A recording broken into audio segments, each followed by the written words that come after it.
Bihar election सीटों का ऐलान होते ही सवालों का एक तूफान बरपा हो गया है।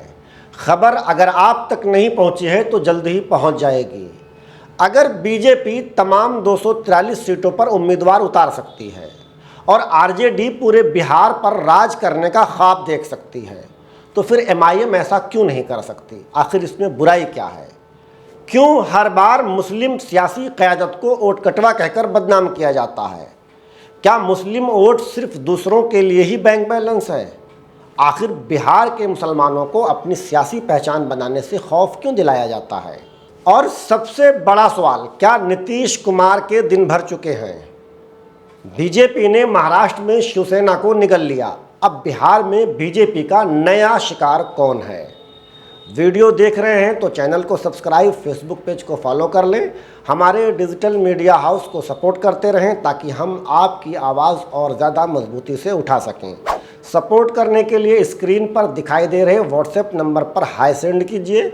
जवाब में आपको न्यूज़ G24 का बारकोड मिलेगा, जिस पर आप अपनी मर्जी से हमारी सहायता कर सकते हैं। चाहें तो सब्सक्रिप्शन भी साइन अप कर सकते हैं, लिंक डिस्क्रिप्शन में है। बीजेपी की सियासत एक फार्मूले पर चलती है, इत्तेहाद करो, ताकत हासिल करो और फिर इत्तेहादी को ही ख़त्म कर दो। पहले शिवसेना, फिर जेडीएस और अब जेडीयू लाइन में है। 12 अक्टूबर को एनडीए ने ऐलान किया कि बीजेपी और जनता दल यूनाइटेड 101 सीटों पर चुनाव लड़ेंगी। पहली बार बराबरी, मगर हकीकत में ये बराबरी नहीं, बिरयानी है, जिसमें जेडीयू का हिस्सा बस स्वाद यानी जायके के लिए ही रखा गया है। पप्पू यादव ने पहले ही कह दिया कि बीजेपी ने नीतीश कुमार को ज़हनी और जिस्मानी तौर पर ख़त्म कर दिया। आरजेडी के सुधाकर सिंह ने इल्ज़ाम लगाया कि बीजेपी नीतीश कुमार को सिर्फ इस्तेमाल कर रही है, और वो भी जेडीयू को ख़त्म करने के लिए। साल 2020 में जेडीयू की 43 सीटें थीं और बीजेपी की 74। अब बीजेपी का मकसद साफ है, नीतीश कुमार को सीएम फेस रखो, जीतो और बाद में फेस बदल दो। जैसे महाराष्ट्र में उद्धव ठाकरे के बाद शिंदे आए, वैसे ही बिहार में भी कोई नया चेहरा तैयार है। अब वो नया चेहरा अभी सामने नहीं लाया जा रहा है, इसलिए कि बात बिगड़ सकती है। इसलिए राज को राज ही रहने दो, कोई नाम न दो। नीतीश कुमार कभी बिहार की सियासत का मेवर थे, लेकिन आज उनकी पार्टी जेडीयू ऑक्सीजन पर है। बीजेपी के साथ इत्तेहाद ने उन्हें सीएम तो बना के रखा, मगर इख्तियार छीन लिया। अब नीतीश कुमार के कुशासन का पूरा फ़ायदा बीजेपी उठाने वाली है। हालिया सियासत में ये बात सब जानते हैं कि सीटें बराबर हुई तो पावर बीजेपी के पास होगा। बीजेपी के अल्फाज पर नहीं, तारीख पर यकीन कीजिए। महाराष्ट्र, कर्नाटका, मध्य प्रदेश, जहाँ भी बीजेपी का इत्तेहाद हुआ, इत्तेहादी ख़त्म, बीजेपी जिंदा। बिहार में भी यही सब कुछ होने वाला है। इलेक्शन के बाद नीतीश कुमार को शायद बीजेपी कुछ भी बना दे, लेकिन मुख्यमंत्री बनाएगी, ये कभी नहीं हो सकता। अब आते हैं असल सवाल एमआईएम पर। 12 अक्टूबर को एमआईएम ने अपनी पहली लिस्ट में 16 जिलों के 32 उम्मीदवारों के नाम का ऐलान किया। प्लान है 100 सीटों पर चुनाव लड़ने का।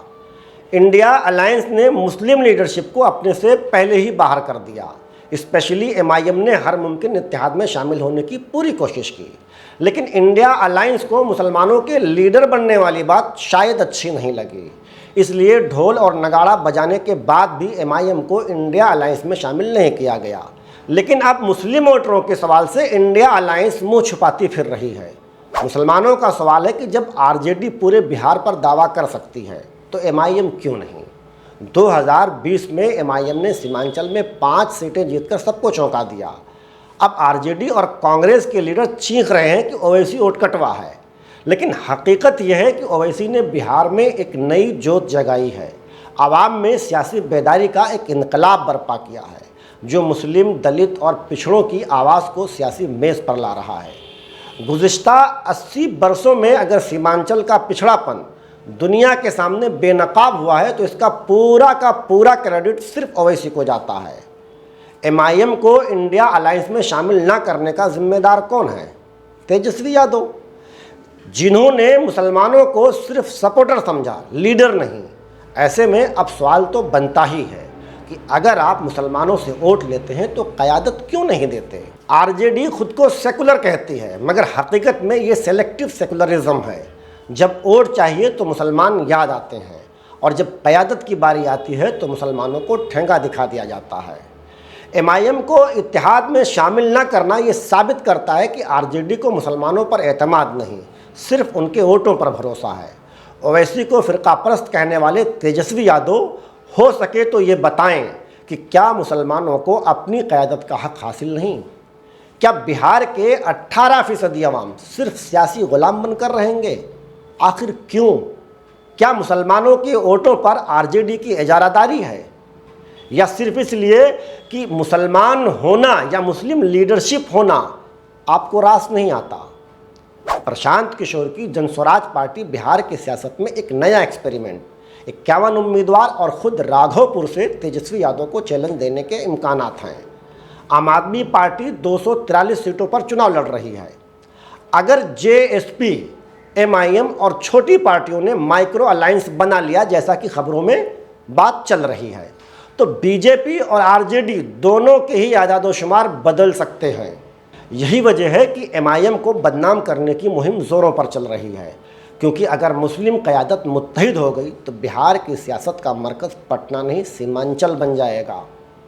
सवाल ये नहीं है कि एमआईएम कितनी सीटें जीतेगी, सवाल ये है कि क्या मुस्लिम क़यादत अपनी पहचान बचा पाएगी, या मुसलमान हमेशा आरजेडी या कांग्रेस के रहमो करम पर ही रहेंगे। क्या 18% बिहार के मुसलमान अपनी आवाज़ खुद नहीं बन सकते? बीजेपी अपना खेल खेल रही है, जेडीयू ख़त्म हो रही है और आरजेडी सिर्फ वादे बेच रही है। लेकिन अब वक्त है मुसलमान, दलित, ईबीसी यानी अत्यंत पिछड़ा वर्ग सब अपने हक के लिए मुत्तहिद हों। बिहार का ये इलेक्शन सिर्फ इलेक्शन नहीं, ये क़यादत की जंग है और फैसला आपका वोट करेगा। यहाँ तक आपने हमें देख लिया है तो चैनल को सब्सक्राइब, फेसबुक पेज को फॉलो कर लीजिए। शुक्रिया।